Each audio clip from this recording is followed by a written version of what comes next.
Hello, everybody, and welcome to Taking Control, the ADHD podcast on True Story FM. I'm Pete Wright, and I'm here with Nikki Kinzer. Hello, everyone. Hello, Pete Wright. Oh, Nikki Kinzer. We're moved out of our technology. Are you relieved? We're not talking about tech anymore? No, I'm not relieved. Oh, I learned a lot. Good. I learned a lot in the last 3 episodes that we've been talking about tech. So no, they were great. I'm glad. Yeah. I'm so glad. We're and in fact, that is it's kind of a lie. I say that because we're moving into money for the next couple of episodes, and we'll be talking about budgeting and impulsive spending today with a fantastic guest, certified financial planner David DeWitt, and then next week we're going to be talking about using some tech. We've got the founder of YNAB on the show next week, so we've got some good, I think, ideas for handling impulsive spending and tracking your cash over the holiday season. Some of it might be hard to hear. I'm just saying. Yes, I agree. There was a little bit of stomach churning having this conversation with David. Yes. So very excited about it. But before we dig in, head over to TakeControlADHD.com to get to know us a little bit better. You can listen to the show right there on the website or subscribe to our mailing list, and we'll send you an email each time a new episode is released. You can connect with us on Facebook or Instagram or Pinterest at Take Control ADHD. And if you really want to connect with us in real time, head over to the ADHD Discord community. It is super easy to jump into the general community chat channel. Just visit TakeControlADHD.com/Discord, and you will be whisked over to the general invitation and login. If you're looking for a little bit more, particularly if this show has ever touched you or helped you understand your relationship with ADHD in a new way, we invite you to support the show directly through Patreon. Patreon is listener-supported podcasting. With a few of your dollars every month, you help guarantee that we can continue to grow this show, add new features, and invest more heavily in our community. Visit patreon.com/the-ADHD podcast and Patreon, patreon.com/the-ADHD podcast to learn more. Nikki, we have news. We do. We have an advertisement. Hallelujah. Yes, something big is happening. GPS, my membership program around planning and scheduling and task management. GPS stands for Guided Planning Sessions. Enrollment opens on December 7th and it closes on January 2nd. So that's important to know because I don't offer this. It's not an ongoing open enrollment. I do it only a couple of times a year.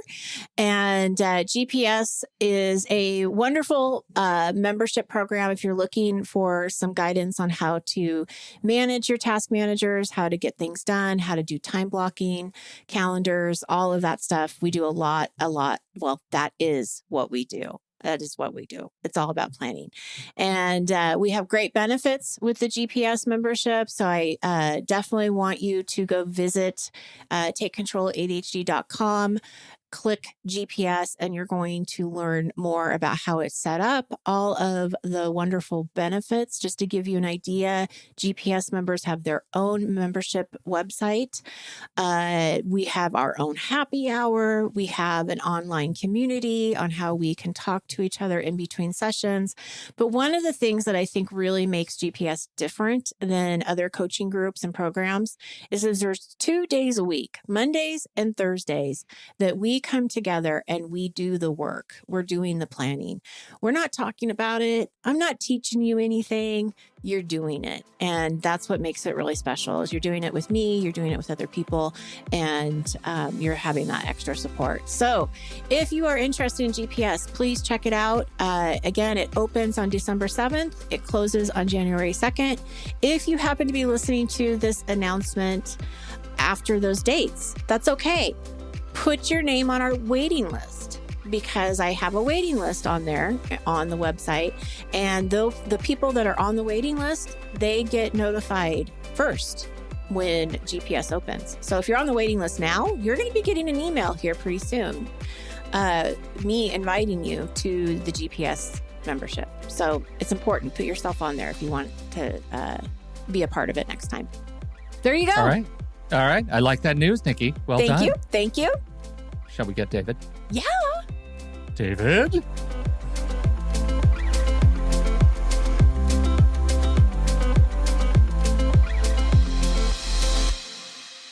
David DeWitt is a certified financial planner and podcaster behind ADHD Money Talk. He helps adults with ADHD take back control of their money. After his own ADHD awakening, he set out to build a financial planning model that works for ADHD brains. Now, he's on a mission to help as many ADHDers as he can. He's with us today to help us through the high holy spending season that is Christmas without breaking the bank. David, welcome to the ADHD podcast. Thank you so much for having me. I'm pumped to be on this. I've listened to you guys a few times in the past, and it's a great, entertaining show. So thank you. Happy to be here. Well, thank you. So now you know where the bar is if you've listened to the show. And our job today is to just rise above it. And how hard could that be when we're talking about something that is so central to so many ADHD brains? People want this. Money. Yeah. Huge factor dear. in people's lives, for sure. Okay, so David, give us, by way of just a brief intro, you're a CFP. Tell us about your work, what the CFP means for people, so they kind of understand what the kind of work you do, and how'd you become a real numbers head? Sure, numbers head. Yeah, that's funny because I was really bad at math in high school, but I figured it out eventually. But I was always interested in finance, like stock picking and all that stuff. My dad's a financial planner, but he's much more in the old school, like stock picking thing. And then he hired me and I didn't really know what I was doing for like 5 years. And then I realized I have ADHD. Well, actually, I knew already that I had ADHD, but I read some books and was like, oh, wow, no one told me about all this stuff. So then I was like, let's do this for people with ADHD. So I went down the financial planning path, which is where the industry should be right now, is financial planning, which is different than just investing. And so I got CFP, started doing it for ADHDers, and it's been really a blast. So CFP is Certified Financial Planner. It simply means someone who has a CFP. It means that they've, spent a year or two studying for a big, long 6-hour test that covers topics from investments to estate planning to tax planning to insurance to just general, cash flow and all, like the whole, every corner of financial life, and even the psychology of financial planning is the newest thing that they've introduced into their curriculum. So it's the gold standard for financial planners, and so I have it. So I at least rise above that bar. But yeah, so you got that going for you. Absolutely. Yeah, which is nice. Okay, so transitioning to the ADHD brain and money. This is the thing that we were talking before the show, and I told you I've struggled with money, I feel like, all my life because of its the sort of out of sight, out of mind, and look what's in sight is credit card debt. And so it took me, I've been through the ringer with credit card debt twice. I'm 50 now. Yes, you are. Welcome to the club. And I feel like I have it under control now, but not without a lifetime of just struggle and hand wringing. And so I want to know what I've been missing. What is it that how is it that the ADHD brain should be relating to money in a way that might help us be better tuned so that my life can only serve as a warning for others? Yes. The earlier that you come to understand the importance of what money is going to do for you over the long haul of your life and understand it to a point where you're feeling it deeply so that it overpowers the everyday things that we go through with the impulsive spending, the retail therapy. And that is by far the biggest issue that I see with people that come to me is the spending. They just have no clue of where their money is going. They've been making more money, but they just keep spending it, and they just don't know how to get control of it. And so coming to the understanding of why, like, why should I even bother with getting my money right? I'm buying things I like. I feel bad about it. Why do I feel bad about it? It's just, there's so many questions that need to be answered so you can get grounded in a place where it's like, well, the reason why I'm going to put more time and effort into this is because I want to build a family and have kids. I want to protect them. I want to have security. I don't want to have stress every day of my life. And this is more important than going on Amazon and getting a dopamine hit. Mm-hmm.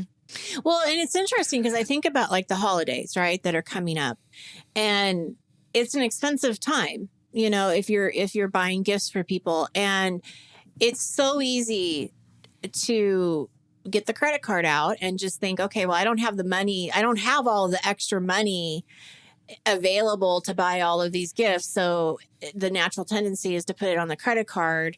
And then in January, you get that big credit card bill. And now you have this like guilt, right? So, and like you said, it's like a dopamine hit to buy the gift. And then there's this like huge guilt when you see the bill. And something that came to me when you were talking is what a gift it would be to not be receiving that credit card bill. Like, Yeah, the gift for me would be to not have to buy you something outside of my means. 100%. Yeah.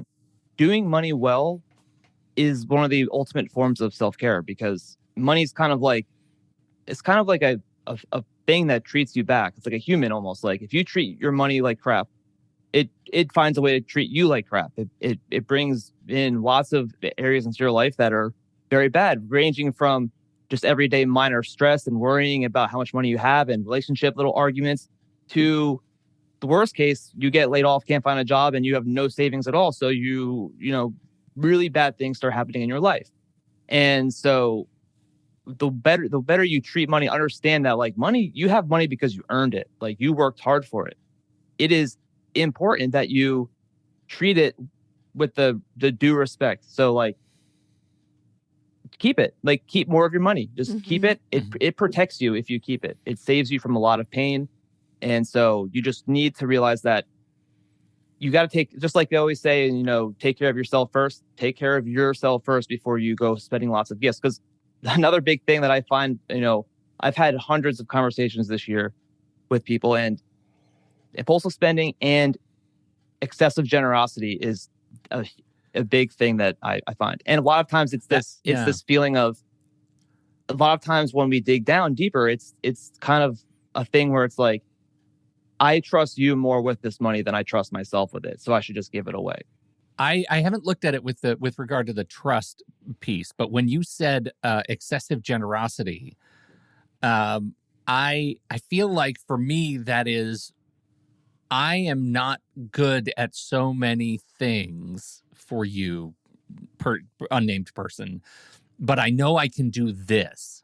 Like I can buy a gift in a way to absolve me of any other shortcomings that I may have in our relationship. And that is, you know, if I miss deadlines, miss meetings, late from dinner, whatever it is, at least I can pull out the credit card and make it right in my head by way of excessive generosity and gift giving. And I wonder how much is that a trait that you've seen described elsewhere, or am I a lonely island?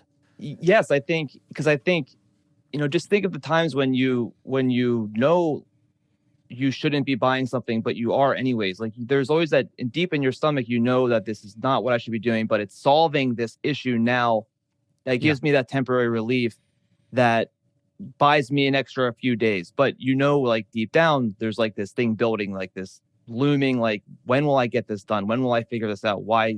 And so I think it always comes down to just the fact that thinking beyond just a week is hard.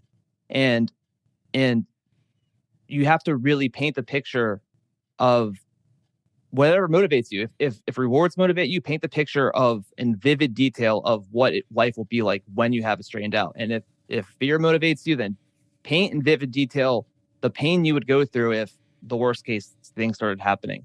So a lot of times it's just that trade-off.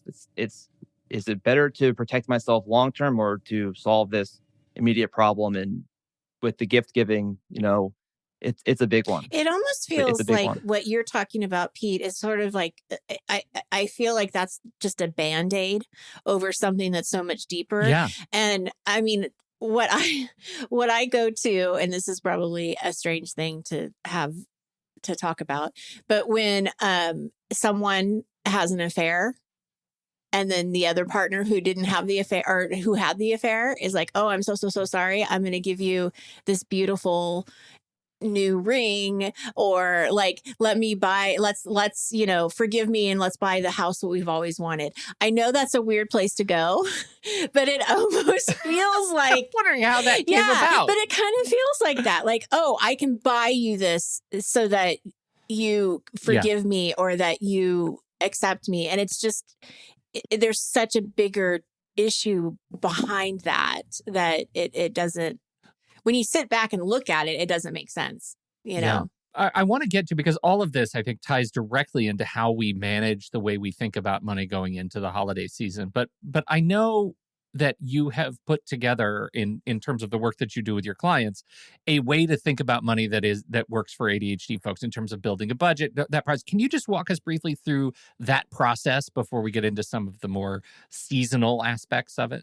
Yeah, sure. For sure. So there is one way of budgeting that I like above and beyond any other technique or strategy that's out there, and it's simply called reverse budgeting, which is, all that means is that when money comes into you, you have predefined goals and you put money towards those goals first. And then the money that's left over is used for life. And you know that since you've already so let's say you have $10,000 of credit card debt. You're saying every paycheck I get, I'm going to automatically put $200 extra to the debt. And then the rest of it is here for me to spend. And then beyond that, what I like to do is have at least, my system has at least 3 accounts. So there's an account that's dedicated just for money to flow into, that's for the goal. It could be for investing or for paying off debt or for building an emergency fund, whatever it is. That's what that account's for. There's another account that's always funding your fixed expenses and commitments. So anything that's fixed at all, you add up your monthly fixed expenses, and that amount of money gets automatically put into that account. And the rest of it goes into a spending account, which is your account for spending money. And nothing is linked to that account. It's just you handing the card to people to spend. So it's your job is to keep that account above zero. And if you can keep that account above zero, very tangibly, because that's the only account you should really be checking, because everything else is taken care of, very tangibly that you're on track. And so when I have had clients that have been successfully getting there, and it's always a transition mode when they've been on the credit cards forever, it's very hard to fully get to that point. But once they do, what they tell me is, wow, I've never felt such control. I feel like I finally have it together. I feel like I'm actually on track. I'm making progress. And it's always a reminder when they see their checking account that's for spending, it's above zero. They're like, yeah, I'm good. So I just want want to execute. Have you repeat. So there's 3 accounts, right? So the first one I missed. What was the first one? A goal account. So for instance, a goal account. Okay. So for instance, like if you have the credit card debt, you would open an account, just a checking account, and money would get in there. And ideally you'd put money in there automatically. Right. So if you have a direct deposit from work, you can split your direct deposit to go to various places.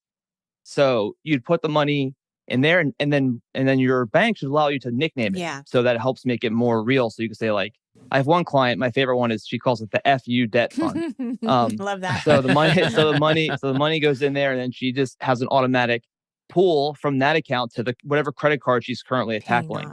And then the next account is for fixed expenses, and this is anything fixed at all. So this is rent, this is your mortgage, but it's also things as small as like Spotify and that stuff. So anything that's recurring. Okay. And you have to get, it's painful for some people, what you want to get off using the credit cards to pay for those things, because you want to start paying for things with money you actually have. So you move all of those kinds of fixed recurring expenses to that, and then you can quantify how much that is every month. And then that way you can say, okay, it's $3,000. And if you get paid twice a month, you would have $1,500 from each paycheck get automatically dumped in there. So you're always funded for your fixed expenses. So where does like groceries and gas, like, are those fixed expenses? Because they can vary in how they happen every month, but they can vary on how much they are. For the purposes of this, they would be not fixed. They would go into the spending account. So anytime that you're typing in a credit card number for a new thing, or you're handing your card over to the grocery store person, because that's spending that's is directly in your control. Got it. There's no prior commitment to grocery shop at Whole Foods.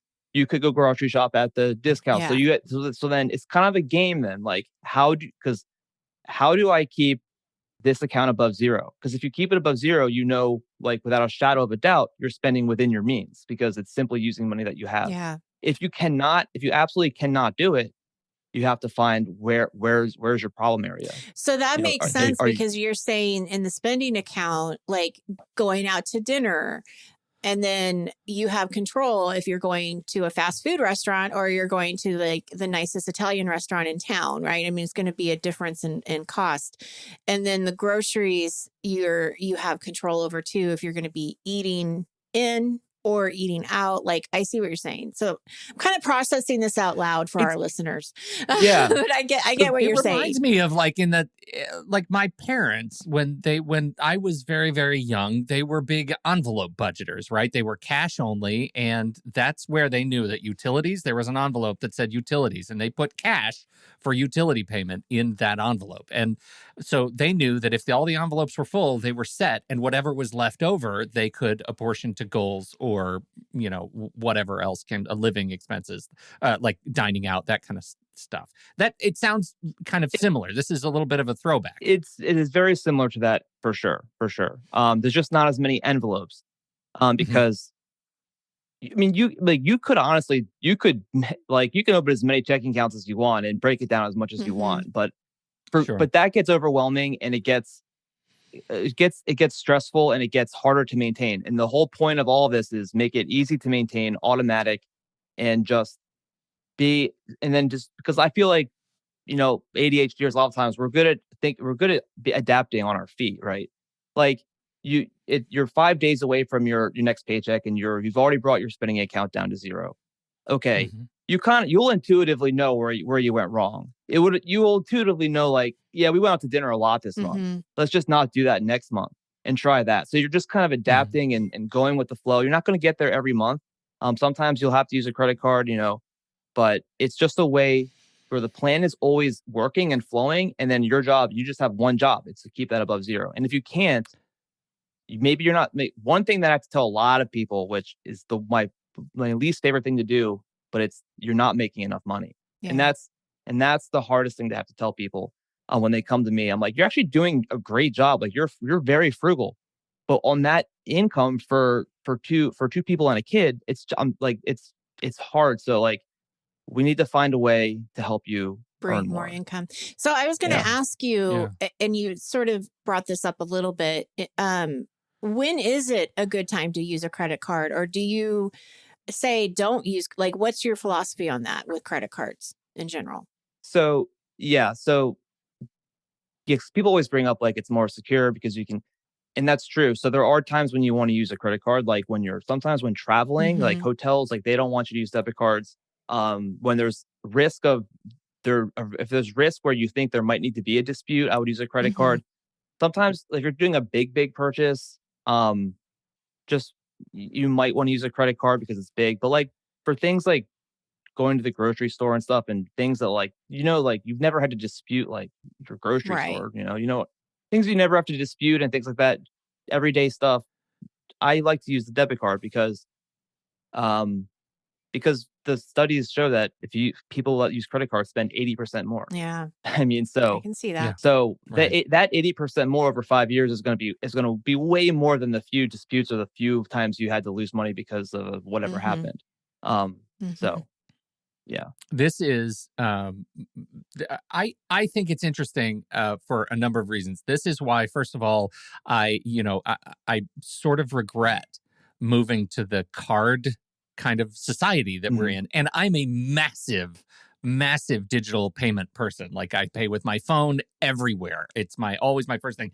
And yet I recognize that it makes my work of internalizing my spending harder because I don't have the green stuff in my hands. Like I knew I was out of money when I was out of money, right? Like when I had my wallet full of cash, when I was Like I was out. I couldn't spend anymore. And now it's like, even with a debit card, like I could overspend a debit card if I wanted to, like, just the way transactions work and timing and things like that. I could limits and backup accounts. Like I could, if I wanted to get myself in trouble. And I sort of miss, as an old guy, having actual cash. The other piece is, I think, having that sort of the safety and security piece.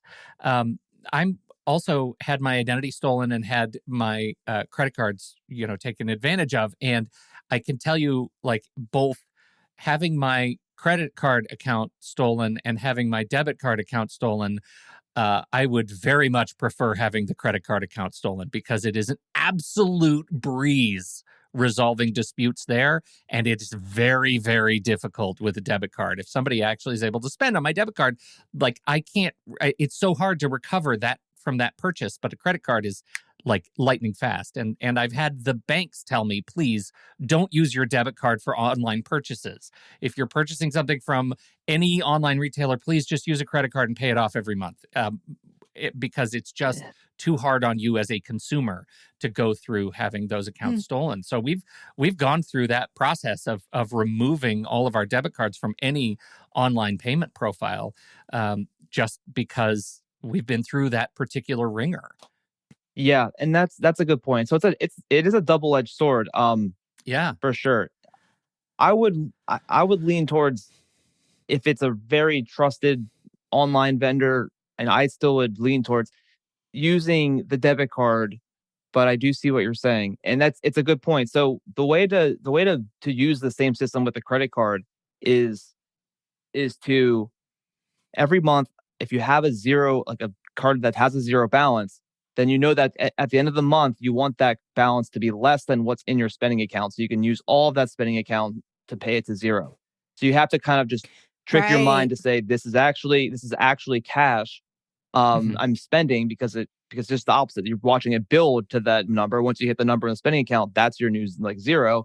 And so if you can't pay it all off of the spending account, you've just built debt for that month. You've just gone into more debt. I think that's key. Yeah, is you really have to change the Yeah. mindset of this is not a credit card, it's a debit card that you're paying off at the end of the month. Because then you could really, that's how people get into credit card debt. It's so easy to do. Yeah. Yeah, for sure. And you could also just try, it doesn't have to be permanent. You can like sometimes just going 3 or 4 months not using a credit card alone gives your brain time to like heal from like all the habitual spending, manic spending and like all those patterns. Like if you just stop for 3 months, like you'll look back and you might realize, you might be like, why aren't I having that urge right now to like go on Amazon? That's eerie, but like it's good, like, because you just kind of, you have to give yourself a break from it. It's like it's like this circus, it's just this cycle that just keeps going and going and going. So you really just got to get off the Ferris wheel, so to speak.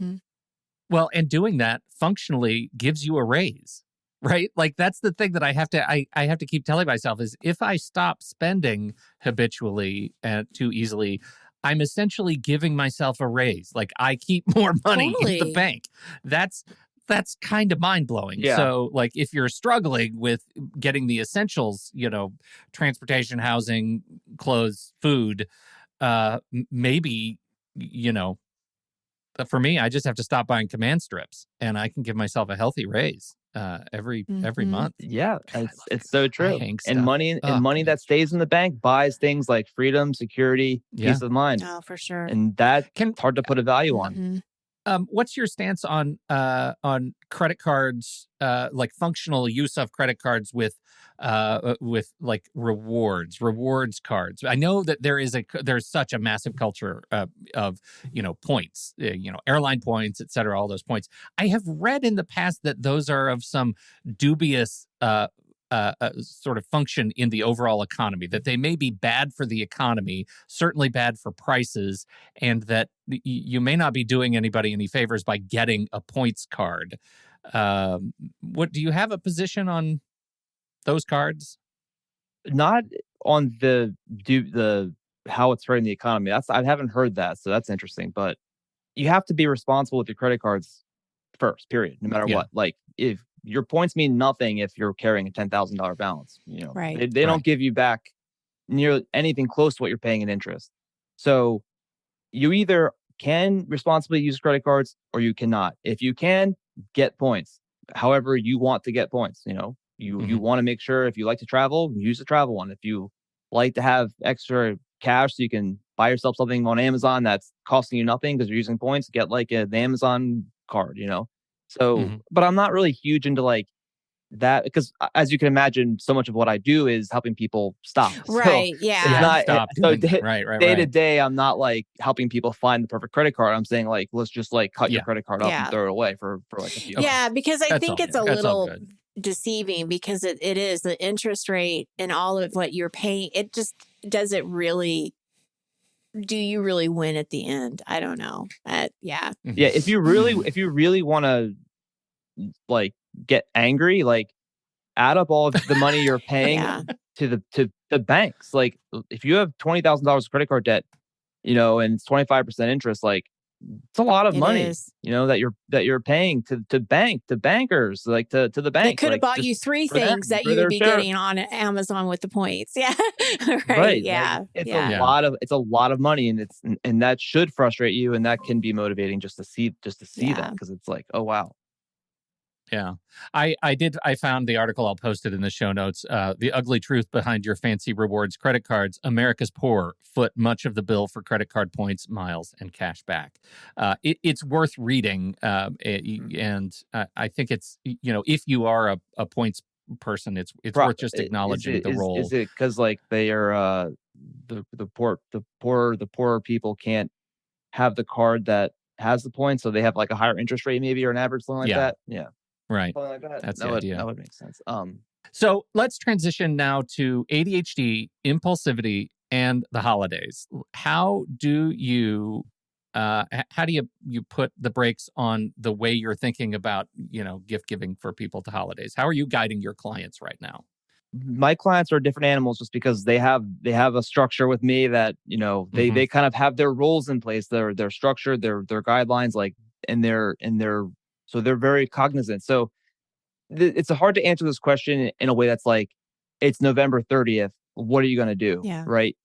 The real answer is to, to do the work to develop a system so that for like next year, for instance, you're good to go. Like where maybe you're putting, $20 per paycheck into a slush fund account that's like for Christmas, something like that. So you're building up cash for Christmas so that you're not like, oh, I'm going to put, $1,000 on my credit card, and now I'm going to carry that balance for much longer than I'm telling myself, because I'm rationalizing that I'll pay it off next month, but I won't. And then the thing happens. And then, so frankly, if that's you and that causes stress ultimately, then the simple answer is just set a limit and just tell someone that you're setting a limit. Tell someone you trust, an accountability partner, anybody, and say, I'm not going to spend over this. If, it's hard. It's so hard though, right? Because like, if maybe you're in a family where everyone's always buying each other like really nice, expensive gifts, and then you're the one person that gets the cheaper gift, like,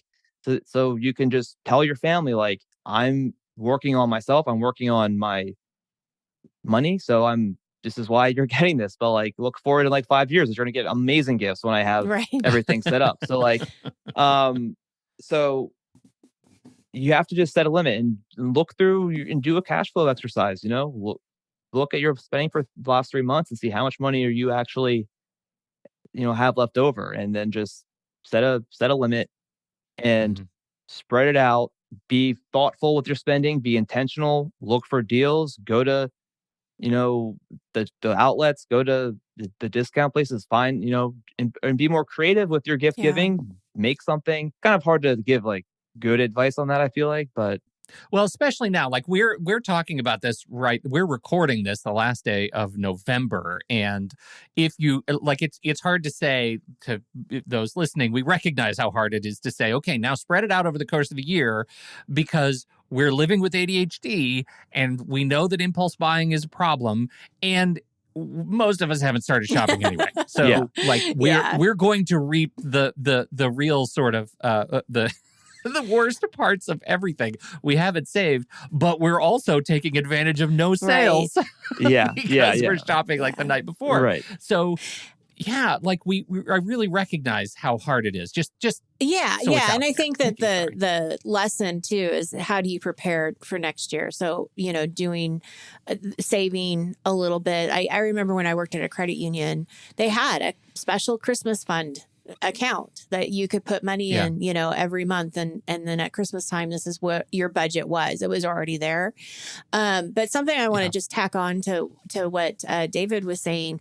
Last night, we had a coaching group and this subject came up about gift giving and ideas and stuff like that. And I think it is about being creative and not having to spend a lot of money with, being creative. And some of the things that came up in the coaching call were great. Like somebody was talking about doing like a theme like basket, somebody that, if that they like tea, you could do like a coffee cup with some tea and, make something that's not very expensive, but very thoughtful. One of the gifts that I got from somebody was a picture of us together and they framed it and gave me as a gift. Mm-hmm. The frame probably did not cost that much money, but the thought of having this framed, picture of this person and I was really thoughtful. So I think it's doing things that don't have to cost a lot of money, because if you're in that family that is expecting you to spend a lot of money and you don't have that money, that's an icky family. Like that's just not a good, like you have more problems than just gift buying. So step one, dissociate from your family. Okay. Now let's talk about a budget. Right. But I think it is more like what you were saying, Pete, at the very beginning. It's like, where are your expectations? You're probably putting them too high on yourself. And I was just thinking about that, Nikki. Like you talk about like just framing a simple picture. It is an effort of love. But where my brain goes is, I wonder if I could take this picture that I snapped and took me 30 seconds on my iPhone and send it to some artist on Etsy and have them create like a 16 by 20 oil painting of this picture, and bing, bang, boom, $2,000 later, I've got a classic fresco. Yeah, right? Like, my God, like that's just, I spin can go to so Home quickly Goods, out get of a frame for like $9.99. You're good. Yeah. But I think it's being creative. Yeah. But to be fair, that is not as exciting. Right. It's not as stimulating. That's not as, and spending a lot of money really does do something to our brains in the short term. It feels really exciting in the anticipation and stuff, but pause, Yeah. because I think it is one of those things that, when we've talked about impulse buying in the past, not just around Christmas, but having that pause button. If you see something, give yourself 24 hours before you buy it. Walk away from the store, put it in the cart, but then walk away and, give yourself some time to process it on whether or not it really is something you need and want and aren't going to feel guilty about. Because that dopamine hit is not worth the feelings of buyer's regret. Yeah, for sure. There's other things you can do, like put a sticker on your cards that says like, like, do you really need this? Like, is this just a want, or what are you like? What deep sadness that you're feeling today are you resolving by buying this thing? Like something like that. Just that works for whatever you want, and then have something. But pausing, saying, asking yourselves like, what is this going to be doing for me in 2 years from now? Is this providing any value to me beyond this temporary relief or whatever? So I have a more general question for you, because I have a lot of people that I work with individually who will say, one of my goals, one of the things I want to work on are my finances. I need to get them in control. They're a mess. I don't, and I don't exactly know what a mess means because it's different for everybody. I'm not the financial person, so I'm not the one like that can really help them with that. Like, we can set some goals, but they're going to have to do the research and figure it out. Like, I don't know how to set somebody's budget up. Yeah. That's what you do. So exactly. I would refer them to you. But what do you say to people that, my finances are a mess, don't know where to start, I can't stick to a budget. Like, how do you even like start with someone like when you feel that out of control, in your financial life?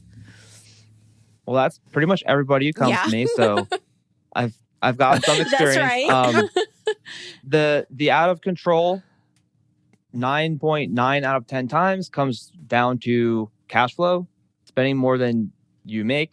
No one who spends, half of their income and saves the rest will tell you that they feel out of control with their money. So that's always it. So it's just a deep dive into you, what you actually want. So what often happens is people with ADHD, because I always find them to be very nice and good people. Generally speaking, very generous. They have deep held important values that they want to be living up to, but they aren't. So it's like their actions are so divorced from their actual desires that it creates this chaos, and there's also the guilt and the shame and the feeling bad. And so identifying deeply what your values are and then ranking like 1 to 10, like, are you living up? Like, how do you feel you're doing with this value?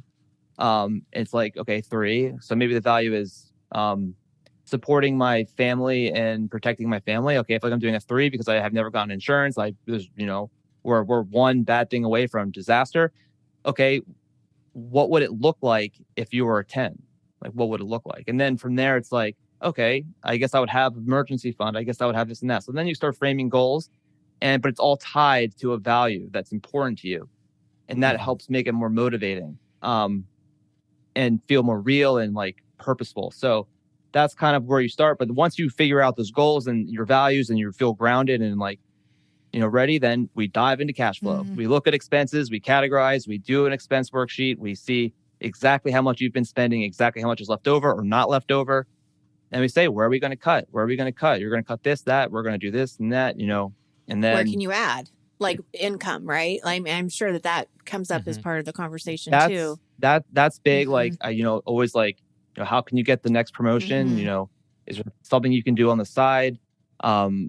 It seems like you're overqualified for this job. Like, is there, so that's important too, for sure. And then we set up the structure. Like, I basically walking them through, like setting up all the accounts and stuff. And then they're kind of on their way. And then they check in with me, like, for accountability to see how it's going, like, where we need to improve. So, that's basically it. But it's cash flow. Yeah. It's breaking habits.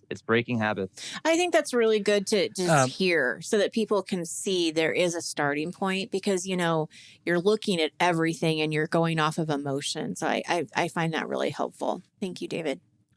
Well, and I think focusing on habits, it's like any other habit. Like, you can treat it like one of the mini habits that we've been talking about. Like, did you log your grocery receipts right when you got home? Like, what is it that's going to help you, reprogram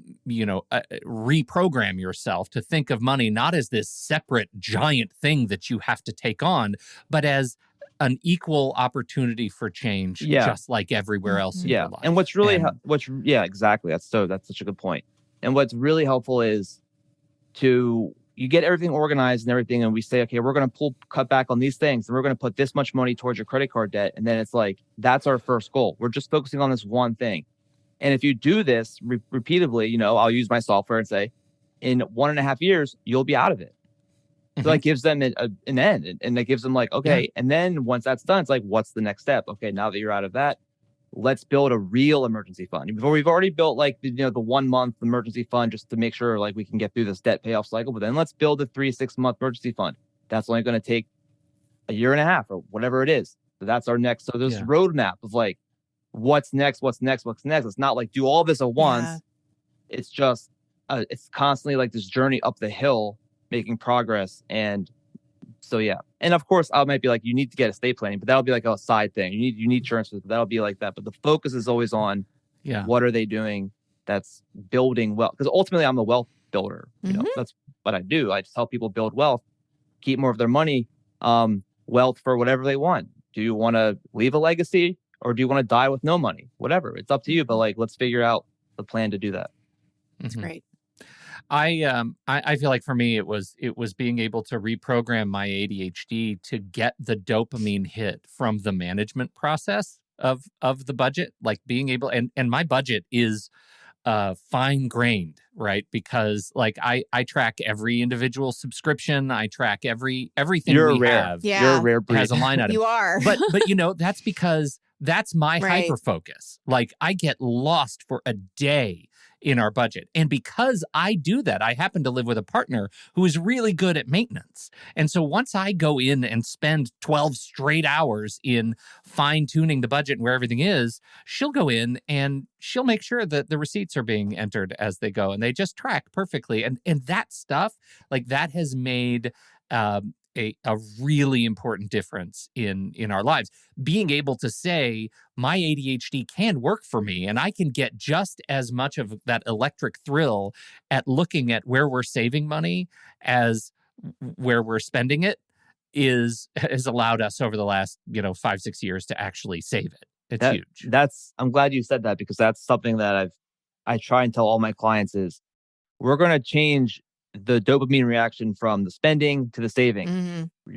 You're going to become just as addicted you were to spending as you are to watching your net worth increase. Mm-hmm.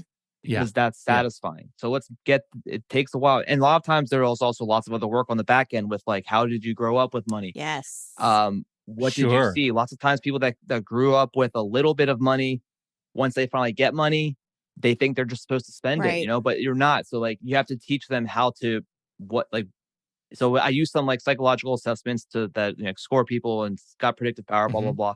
But it's like, these are the 6 characteristics that wealthy people all share. Mm-hmm.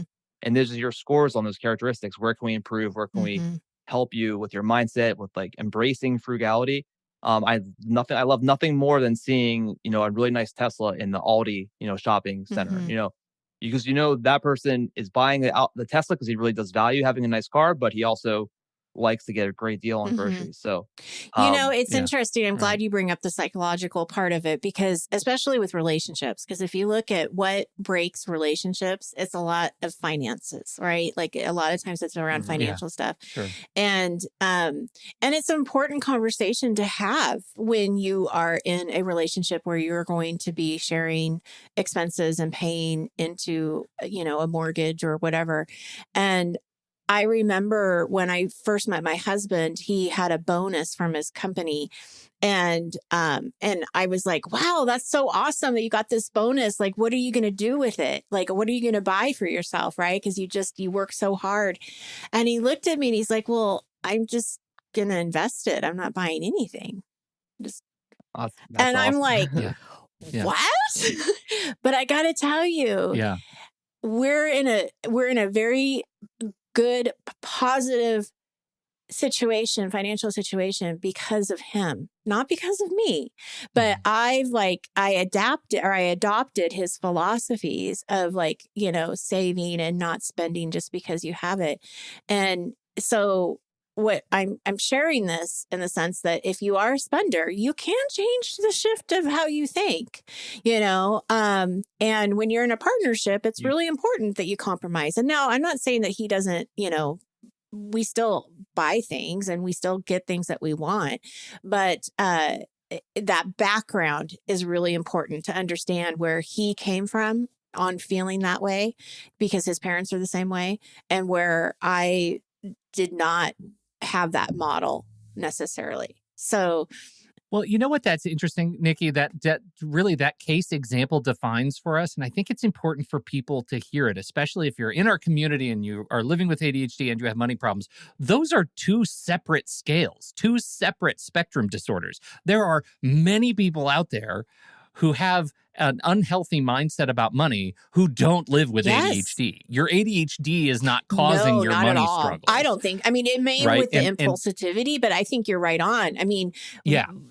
this is an issue for humans, right? I mean, this is a human issue. It's an issue for, I think that's really important, because you can separate those 2 things and you can use your ADHD as a tool to help, mitigate some of those things.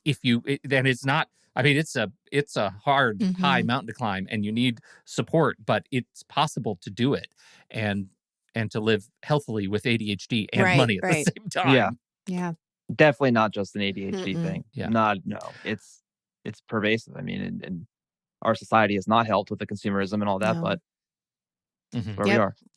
Can we, speaking of consumerism, one last question, and I feel like this is a warning there be monsters here kind of question as we wrap up. Because it's the holiday season, many places are offering these new buy now, pay later, or pay over installments. It feels like an old layaway program. And the holidays are a great time for them to for retailers to be offering these kinds of programs. Can you just give a sense of what you think of these programs and why ADHD impulsivity should maybe take a step back? It's debt, so you just have to remember that you're buying now and you're going to spread it over whatever, but you're taking on a liability. You're still paying the same amount. It's going to hurt your cash flow in future months because you're paying this every month now. You can't buy more things because you're doing that. You can't you It's not can't giving you you can't permission to buy more than you can yeah, you afford. can't Yeah. increase your spending limit for Christmas because you're actually only spending $40 because you're going to spend $40 for the next 6 months. You have to treat it the whole thing because you are paying that whole thing. So you just I've had so many people that they just have like dozens of these things, and it's like Yeah. they build up and they add up and they're dangerous, and I'm not a big fan. It's only good for the person that is really good with their money. It really is, because they understand the time value of money, and they understand that having more of their money in their pocket now is worth more than giving it all away now, because they could like invest the difference, for instance. And there's ways to like do the arbitrage, blah blah blah. But not for the people that are living in this chaotic Yeah. world. Well- if the only thing you're doing by keeping that money in your pocket is spending it on something else, Yeah. that's a problem. Exactly. Recently, It's exactly I watched reruns of The Middle. I love that show. And they had a whole segment on this TV that they bought. And it was like, yeah, you buy this now and you pay later. And they forgot, right? And so now they have this bill of like so much money that they have to pay for this TV that they forgot that they were going to pay later. And I think that that's a real issue. Mm-hmm. Like I can totally see that happening in somebody's ADHD mind. I won't, I'm going to do it later. I'll remember it. I'll get to it. And then all of a sudden 2 years or a year comes by, you don't remember it. And bam, you've got this big, huge bill that you weren't even expecting to have. So, and then next thing you know, you have like 10 collections accounts, and they're calling, and it's those are accounts you don't No, want to have a lot no. of. Is really, I think, the important lesson. I just think it's important to say the words, like it's debt, because there are so many companies that are vying for this market as if it's a new thing. It's not a new thing. It's a shell game. It's and debt. It's debt. It is just debt. So yes, there's one thing I did want to say from a personal level. Part of why this all is important to me is because before I did this, and while I was actually in the being a financial advisor, I'm saying that separate from financial planner because I was more just on the investment side. I was struggling with my money a lot. I would impulsively spend, and I was building up credit card debt, and I developed lots of shame and guilt about it. And so I had to work my way through that to lead me to the point where I am now, which is still not perfect, but a lot better. And what I did, and which I try and get all of my clients to do, but it's the hardest thing to do, but it's, in my opinion, because I think it completely got me off the impulsive spending cycle, is to handwrite track your spending every single day. Mm-hmm. And it is amazing what it does to your brain, because what I did was I had a piece of paper on my counter, and I wasn't perfect. So I would just come home from work and I would just think about what I bought that day, and I just jot it down, and then a week goes by and the paper's filled to the end. And it's like, wow. And then you start doing the mental math. $300 at the convenience store this week. That's ridiculous. And then you do that, writing it down is a lot different than typing it. It does something with your brain. And it was just the best exercise I've ever done for myself. And so I recommend that. Yeah, good. I think that's huge. And it gets to, you look at what's going on right now with inflation. Everything is expensive at the grocery store. Everything is expensive. Handwriting it allows you, I think, to be much more sort of agile in your spending and roll with taking money from one category to put it in groceries if you need to, but know that you're going to have a shortcoming. But you have the list every day. You're internalizing it. I think that's really powerful. Something with that too is I was at the grocery store. This was a few weeks ago, but I had grapes, and she looked at him and she's like, okay, this is from the clerk. She's like, okay, so these are like, it was like $16.99 for these grapes. And she kind of looks at me like, are these the right ones? And I'm like, yeah, no, because half of those grapes are going to go bad because we're not eating them. I'm like, yeah, no. I don't want the grapes, but it's so important to pay attention to that. Like I wouldn't have noticed until she said something, and there was some specialty grape, but anyway. Probably tasted like watermelon. Yeah. So when you do it on the piece of paper, like on your counter, you always see it when you walk by. And so you are visually seeing every day how the little things are adding up. Yeah, for sure. And that's kind of because with apps and stuff, you have to remember to log into the app, and it just doesn't hit the same. When you have it on a piece of paper, it's like very in your face, and you have to keep it external so you see it on your fridge, wherever. Put it somewhere you're always going to see it and remember to do it. But that's a great idea. I love that. Thank you so much. This was so helpful. I love it. Huge. David, this is great. We need to get to the plug part. Obviously, tell us where to find you and tell us just briefly about your podcast. So I have a podcast called ADHD Money Talk. You can find it at ADHDmoneytalk.com. I've been doing it for almost a year now. Most of them are just solo episodes, me talking about a topic and whatever, and it's been fun. It's getting harder to fit them in and figuring out how to get them done, but I plan to keep going and making it so a lot of people have found me and become my clients from listening to that, just because they need your help. They like it. Yeah, exactly. And if you want to explore like my services, you can go to DeWittCM.com/ADHD. That's like the homepage for the ADHD half of the business, because it's long story. So anyways, that's basically it. Great. Yeah, this was really nice. I really enjoyed being on here. Thank you so much. Thank you. Well, we sure appreciate it, David. Thank you so much for hanging out with us. And thank you, everyone, for downloading and listening to the show. Thank you for your time and your attention. Don't forget, if you have something to contribute to the conversation, we're heading over to the Show Talk channel and our Discord server, and you can join us right there by becoming a supporting member at the deluxe level or better. On behalf of David DeWitt and Nikki Kinzer, I'm Pete Wright, and we'll see you right back here next week on Taking Control, the ADHD podcast.